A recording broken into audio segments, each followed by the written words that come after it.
আপনারা জানেন doctor Mohammad Yunus October ১৯৮৩ সাল থেকে মে ২০১১ সাল পর্যন্ত গ্রামীণ ব্যাংকে একজন পূর্ণকালীন ব্যবস্থাপনা পরিচালকের দায়িত্ব পালন করেন। এই পদে থাকাকালীন সময়ে বাংলাদেশের গ্রামীণ নরনারীদের ভাগ্য পরিবর্তন এবং গ্রামীণ ব্যাংককে পুঁজি করে দেশ বিদেশে নানা সুনাম এবং খ্যাতি তিনি অর্জন করেছেন। বন্ধুগণ, গ্রামীণ ব্যাংকের প্রতিষ্ঠা লগ্ন থেকে যুক্ত থেকে ডক্টর মোহাম্মদ ইউনূসের বিরুদ্ধে তারই এক সময়কার সহকর্মী হিসেবে আজকে দুদক কার্যালয়ে উপস্থিত হয়ে সাংবাদিকদের সামনে তার দুর্নীতির অভিযোগ নিয়ে আসাটা গ্রামীণ ব্যাংকের একজন কর্মী হিসেবে আমাদের কাছে অত্যন্ত বেদনাদায়ক।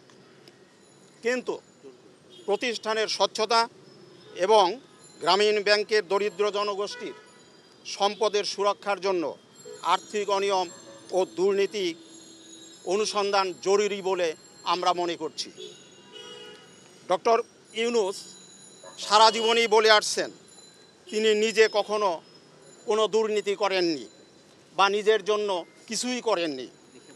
তবে দুঃখের বিষয় হলো বাংলাদেশ ব্যাংকের বিশদ পরিদর্শন প্রতিবেদন, অর্থ মন্ত্রণালয় কর্তৃক উচ্চ ক্ষমতা সম্পন্ন রিভিউ কমিটির প্রতিবেদন, সর্বোপরি বাংলাদেশ ব্যাংকের তালিকাভুক্ত স্বনামধন্য একটি নিরীক্ষা ফার্ম কর্তৃক গ্রামীণ ব্যাংকের ১৯৮৩ সাল থেকে ২০২৩ সাল পর্যন্ত ৪০ বছরের কম্প্রিহেনসিভ নিরীক্ষা প্রতিবেদনের তার পারিবারিক প্রতিষ্ঠান প্যাকেজেস কর্পোরেশন লিমিটেডকে বেআইনিভাবে ঋণ প্রদান, ঋণ মৌকুফ এবং নিয়ম বহির্ভূতভাবে কোটি কোটি টাকার কার্যাদেশ প্রদান সম্পর্কিত দুর্নীতির সাথে তার গভীর সংশ্লিষ্টতার প্রমাণ গ্রামীণ ব্যাংকে এসেছে।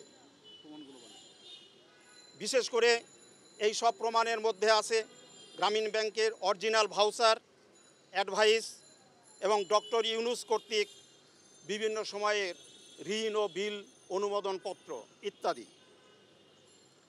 যেসব তথ্য বেরিয়ে এসছে পুরো গ্রামীণ ব্যাংক পরিবার এই সব তথ্যে স্তম্ভিত, লজ্জিত, বিস্মিত এবং হতাশাগ্রস্ত।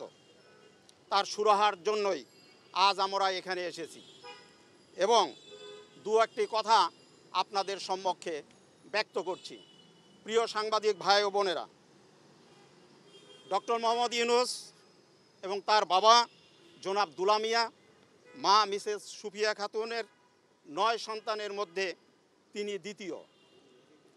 তিনি বাবা দুলা মিয়া তার নিজের এবং অপর 2 ভাই জনাব মোহাম্মদ আব্দুল সালাম, মোহাম্মদ ইব্রাহিমের মালিকানাধীন চট্টগ্রামে অবস্থিত অত্যন্ত রুগ্ন ও লোকসানি প্রতিষ্ঠান প্যাকেজেস কর্পোরেশন লিমিটেডকে বেআইনিভাবে গ্রামীণ ব্যাংকের থেকে প্রায় 9.5 কোটি টাকা ঋণ হিসেবে দিয়েছেন।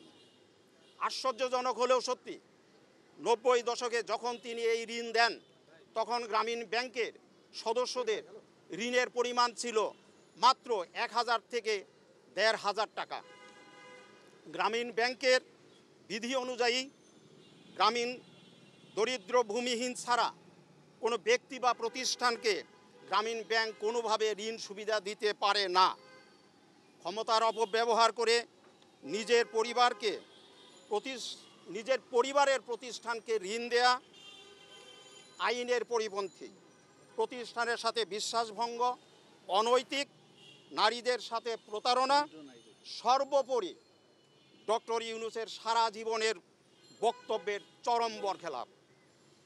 প্রিয় সাংবাদিক ভাইয়েরা, শুধু পারিবারিক প্যাকেজেস কর্পোরেশনকে ঋণ দান নয়, তিনি প্রায় 3 দশক ধরে ডক্টর মোহাম্মদ ইউনূস নিজের প্রণীত এবং স্বাক্ষরিত গ্রামীণ ব্যাংক ক্রয় নীতিমালা লঙ্ঘন করে একক সিদ্ধান্তে উচ্চ দরে গ্রামীণ ব্যাংকের মতো একটি বৃহৎ প্রতিষ্ঠানের যাবতীয় প্রকাশনার কোটি কোটি টাকার দরপত্র এককভাবে তার পরিবারের প্রতিষ্ঠান প্যাকেজেস কর্পোরেশনকে দেন।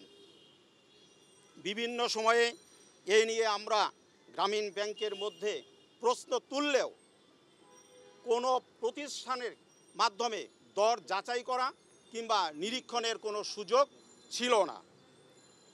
তাই এই ব্যাপক অনিয়ম এবং দুর্নীতির যাবতীয় লেনদেনের প্রমাণ আমরা আজ অধিকতর অনুসন্ধানের জন্য দুর্নীতি দমন কমিশনে নিয়ে এসেছি। আজকে আমরা যে কারণে দুদকে এসেছি সেটি হলো গ্রামীণ ব্যাংকের অনেক অনিয়ম এবং দুর্নীতি অনেক আগে থেকেই বলা হচ্ছিল। বিশেষ করে বাংলাদেশ ব্যাংকের বিশদ প্রতিবেদন 1997, পরবর্তীতে বাংলাদেশ ব্যাংকের বিশদ প্রতিবেদন 1997, পরবর্তী পর্যায়ে রিভিউ কমিটির প্রতিবেদন এবং পরবর্তীতে একটি কমিশন হয়েছিল। সেই প্রতিবেদনের মাধ্যমে অনেক দুর্নীতির অভিযোগ আসে এবং এটা কিন্তু ডক্টর ইউনূস সাহেব যখন ওই প্রতিষ্ঠানের নির্বাহী ছিলেন, ম্যানেজিং ডিরেক্টর ছিলেন, সেই সময়ে এই অভিযোগগুলো আসে। কিন্তু অত্যন্ত দুঃখজনক তিনি এ ব্যাপারে কোনো কার্যক্রম বা এ ব্যাপারে এটাকে রেকটিফাই করার কোনো পদক্ষেপ তিনি গ্রহণ করেননি। এর প্রেক্ষাপটে আমরা যেটা হয়েছে, গ্রামীণ ব্যাংককে একটি যুগোপযোগী প্রতিষ্ঠান হিসাবে সামনের দিকে এগিয়ে নিয়ে যাবার জন্য গ্রামীণ ব্যাংক একটি নির্বিড়, যেটাকে বলা হয় কম্প্রিহেনসিভ অডিট করেছে বাংলাদেশ ব্যাংকের একটি নথিভুক্ত একটি অডিট ফার্মকে দিয়ে। সেই অডিট ফার্ম যখন যে নিরীক্ষা করলো, তার মাধ্যমে আমাদের সামনে, অর্থাৎ গ্রামীণ ব্যাংকের একটি কর্তৃপক্ষ আছে যেটি হচ্ছে গ্রামীণ ব্যাংকের পরিচালনা পরিষদ, তাদের সামনে অনেক দুর্নীতি অনিয়ম এর অভিযোগ উঠে আসে। যে প্রেক্ষাপটে আজকে আমরা তাদের মধ্য থেকে আমাদের আইনজ্ঞদের পরামর্শক্রমে একটি বিশেষ অভিযোগ এখানে আজকে নিয়ে এসেছি। সেটি হলো ডক্টর মোহাম্মদ ইউনূস নিজে উনি সবসময় আপনাদেরকে দেখবেন একটা কথা বলে যে উনি গ্রামীণ ব্যাংক করে কোনো ব্যক্তিগত সুবিধা, কখনো পারিবারিক সুবিধা কখনো গ্রহণ করেননি। কিন্তু আমরা যে অভিযোগটি নিয়ে এসেছি সেটি অত্যন্ত ভয়াবহ একটি অভিযোগ। কারণ হচ্ছে যে প্রতিষ্ঠানটির নিয়ে আমরা অভিযোগটা নিয়ে এসেছি তার নাম হচ্ছে প্যাকেজেস কর্পোরেশন লিমিটেড। আপনারা দেখবেন এই অর্গানাইজেশনের 25% শেয়ারের মালিক হচ্ছেন ডক্টর ইউনূস নিজেই এবং তার বাকিটা হচ্ছে তার পরিবারের, তার বাবা জনাব দুলা মিয়া সওদাগর, তার ভাই আব্দুস সালাম এবং ইব্রাহিম সাহেব। তো এই যে ব্যক্তিগত প্রতিষ্ঠান, সেই প্রতিষ্ঠানকে তিনি কি করলেন? প্রথমত এই প্রতিষ্ঠানকে তিনি আইন বহির্ভূতভাবে গ্রামীণ ব্যাংকের আইনে সুস্পষ্ট বলা আছে গ্রামীণ ব্যাংক শুধুমাত্র গ্রামীণ দরিদ্র ভূমিহীনদেরকে লোন দিতে পারবে। সেই আইনের সম্পূর্ণ ব্যত্যয় ঘটিয়ে উনি ওনার ব্যক্তিগত প্রতিষ্ঠান প্যাকেজেস কর্পোরেশন লিমিটেডকে সেই সময়ে 9.5 কোটি টাকা লোন দিলেন। এখন হয়তো আপনারা কিন্তু এখনকার অঙ্কের চিন্তা করবেন না, সে সময় 10 কোটি টাকা হলে এটা 90-এর দশক থেকে শুরু হয়েছে, 90-এর দশকে। সে সময় কিন্তু 10 কোটি টাকা হলে একটা ব্যাংক করা যেত।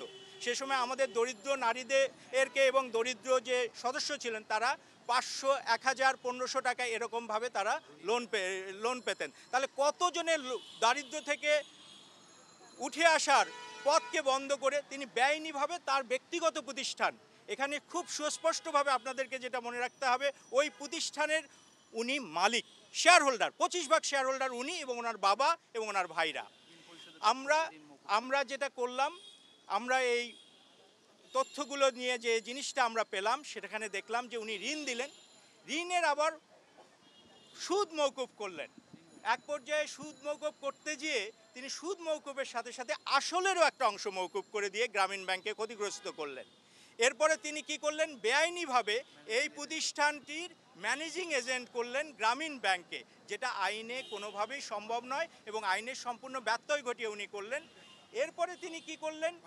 ভাই একটু এইটা শেষ করে দেই, আপনি তাহলে পুরো জিনিসটা চলে আসবে। সেটা হচ্ছে বিধি বহির্ভূতভাবে তিনি প্রায় কোটি কোটি টাকার কার্যাদেশ এই কোম্পানিকে দিলেন, যেখানে কোনো ক্রয় নীতিমালা, যে ক্রয় নীতিমালা ওনার তৈরি, ওনার স্বাক্ষরিত, সেই ক্রয় নীতিমালা তিনি মানলেন না। একটা কোম্পানিকে সুবিধা দেওয়ার জন্য উচ্চ দরে তিনি কার্যাদেশ